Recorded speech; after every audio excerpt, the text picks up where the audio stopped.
Okay, so today we're going to be talking about opportunities for increased physical movement in our daily lives.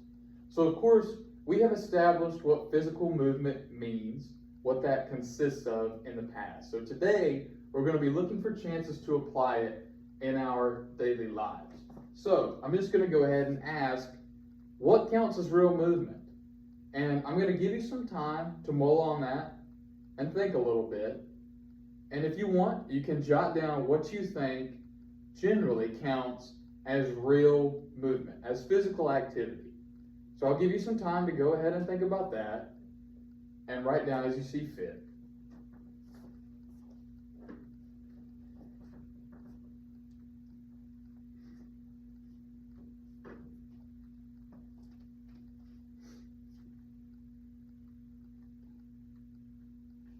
Okay, so does everybody have a general idea of what they think counts as real movement? All right, so if you wouldn't mind, just go ahead and share some of your responses that you think count as real movement or physical activity. Some examples of exercise or things that we can include in this potential addition to daily life. Sports. Sports? Okay. So any kind of fun activity that prompts physical movement, that's a great point. Sports certainly count. Anything else? Any weightlifting. Weightlifting? So yeah, resistance training and any addition of an exercise regimen would count. So certainly weights and anything else that counts as increased physical activity throughout your day. Aerobics. So of course, to simplify that, aerobics being exercise that gets your heart rate up and prompts you to breathe more, requiring oxygen, right? So these are some correct responses of what would count as physical activity when looking to increase it on a daily basis. These are examples of valid movement.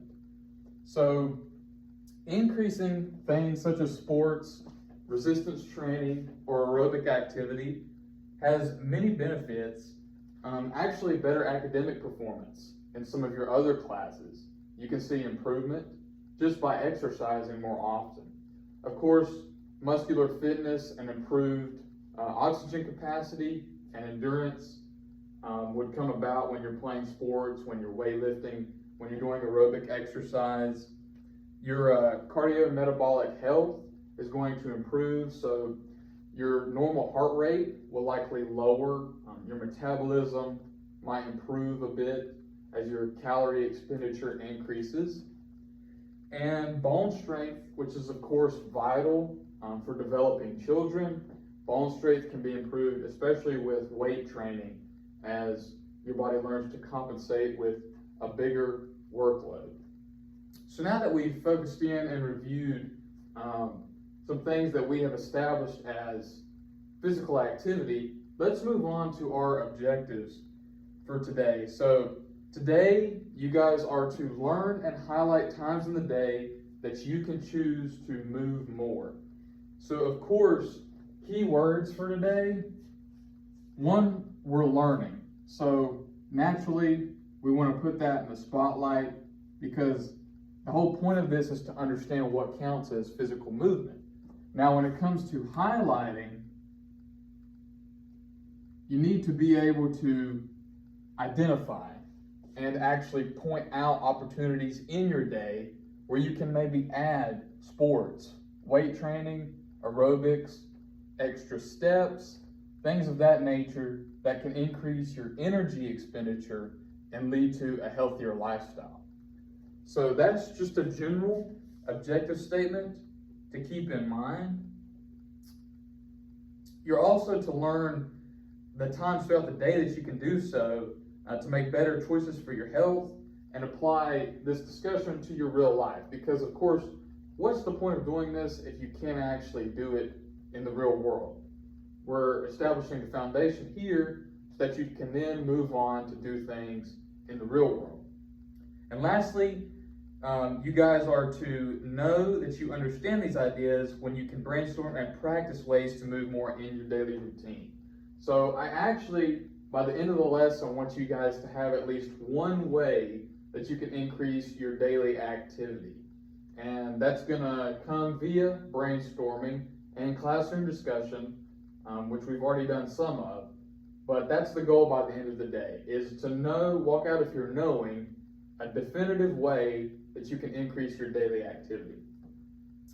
So now we're going to move on to the teacher input section. So here I'm going to be showing you guys an example of what I kind of want from you, just by going through my day and highlighting opportunities where I could increase my physical activity. So first things first, I typically wake up around 8 a.m. and shortly thereafter, getting ready and everything, around 8:15 a.m., I'll eat breakfast. Of course, breakfast is vital. It's your first meal of the day, and playing into its title, it breaks that overnight fast. So it's a necessary part of the day to establish your nutritional goals going forward. So then from 8:15 on to around 10, I will generally try to get some work done. And this can be an array of things, anything that you would consider labor. Generally, that's what I would knock out around here to start the day off productive. Now from 10 to around noon, I will generally try and decompress or relax. For me, that's often reading, gaming, maybe watching a show or something of that nature. Then naturally around noon, I'll have lunch, and from noon to around 2 p.m., I'll generally maybe do a little bit of work in another area. And then at 2 p.m., I have a dedicated time for a workout. And this workout is intentional. It's not just daily habit or things of that nature. It's an intentional workout, often resistance training or sports-based, to get my heart rate up and burn some active calories. Then, of course, cool down after the workout. And then around 5 p.m., have supper, maybe get some more work done until about 8 p.m. and generally aim to go to bed by 11. And of course, sleeping is an integral part of living a healthy lifestyle. And so if I'm sleeping from 11 p.m. to 8 a.m., that would be 9 hours, which is a pretty substantial amount. And generally, it is recommended to shoot for 7 to 9. Of course, for developing kids, 9, 10 is ideal. Anything higher on the totem pole. So looking at my day, I've got a pretty customary, decent schedule, but there's certainly some opportunity for filler here. So there are benefits potentially to maybe going on a little walk after my meals. So let's say I went on a 15-minute stroll from 8:15 to 8:30 and walked. Now, if I'm walking for 15 minutes, that could be right around 1,500 steps that I'm getting, which is increasing my daily energy expenditure. It's promoting cardiovascular health, and it's strengthening my bones, of course, as we established before. The same can be done really after every meal. I've got these wide windows between my meals and my next task, and so the same can be done as in a 15-minute session just to walk after my meals. So this is a great example of what I want you guys to do. Find reasonable times that you think are practical, things that you really see yourself doing. Maybe you don't have an early morning task, so you would like to work out in your mornings and start your day off productive that way. Well, that could go here.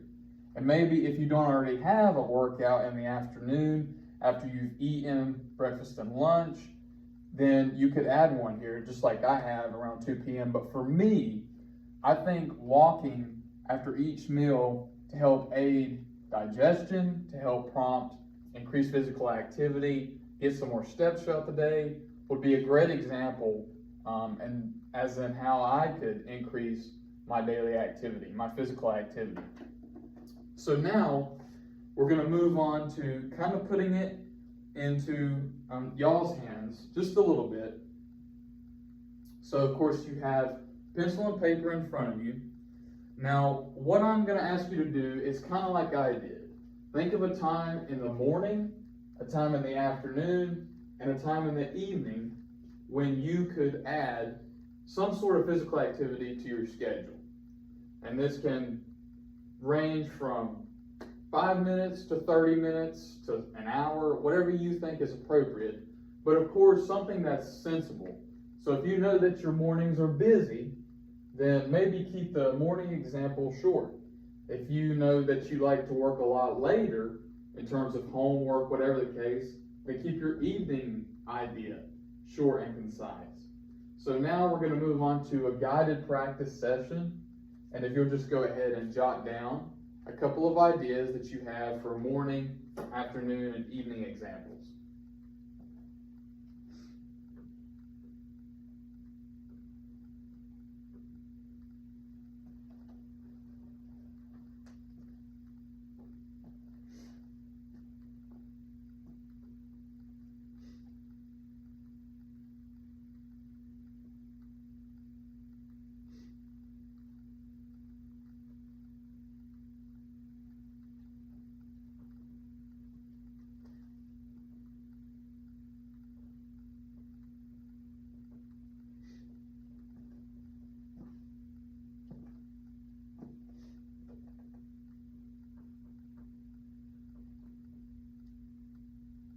Already jotting up the timeline, just like I did.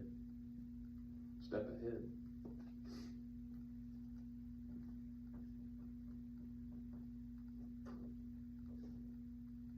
Okay, so it looks like you guys have had some time to talk amongst yourselves and come up with some ideas. So I'm going to welcome the class to go ahead and share some of their ideas.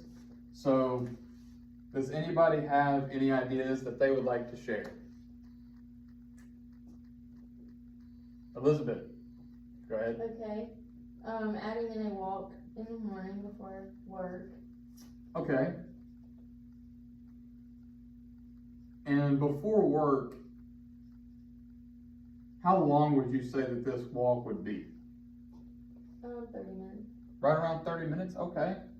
That's a pretty good walk. So really what that I want is something realistic, which that certainly seems doable, but of course specific. So the time is something to take into consideration, but I like that you know that you want to do that before work and that you have a chronological idea or window as in 30 minutes. So anything else? Adding a resistance training session Okay. in the afternoon. So resistance training.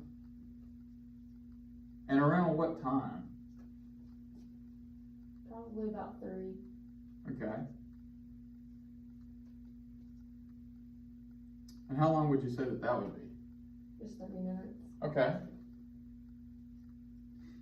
And so, of course, with resistance training, the important thing to keep in mind is to not overtrain. So if you were to do this every day, you'd of course want to shuffle around body groups that are working, things of that nature. But resistance training, especially after your body has woken up, after you've eaten, that is important to avoid injury. Putting it later in the day, I think that is a great idea. So any other examples? And then just an evening walk after. Another evening walk, that's great.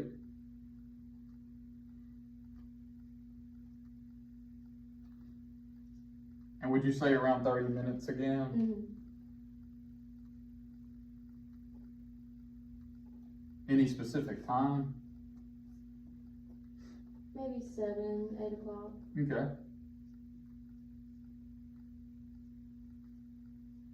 So yeah, I think probably doing that after supper, that would be a good way to promote digestion, kind of get settled down before you lay down or call it a night. So I think that these are all great examples that you were able to give input with. Walking before work, which is a great way to start the day for just about half an hour. Resistance training after for half an hour, or walking in the evening for half an hour. Those are all great integrations into a daily routine. So I think that these are practical, and I like that they are specific. You have time frames and times, and you know what kind of exercise you specifically want to do. So now, as I see you've already started actually on a diagram there, but we're going to move into some independent practice. So what I want you guys to do is to make a how I can move more definitive concepts. So I want you to pick one of your ideas and commit to that. For at least a week's time, I want you guys to try to implement that in your routine and use it, see the benefits of it, and of course choose the one that's most realistic, that's the most appealing, but commit to that one and stick with it. And I'll leave you guys over to independent practice. Of course, specific, rational, and practical like these are. But go ahead and pick one to stick to.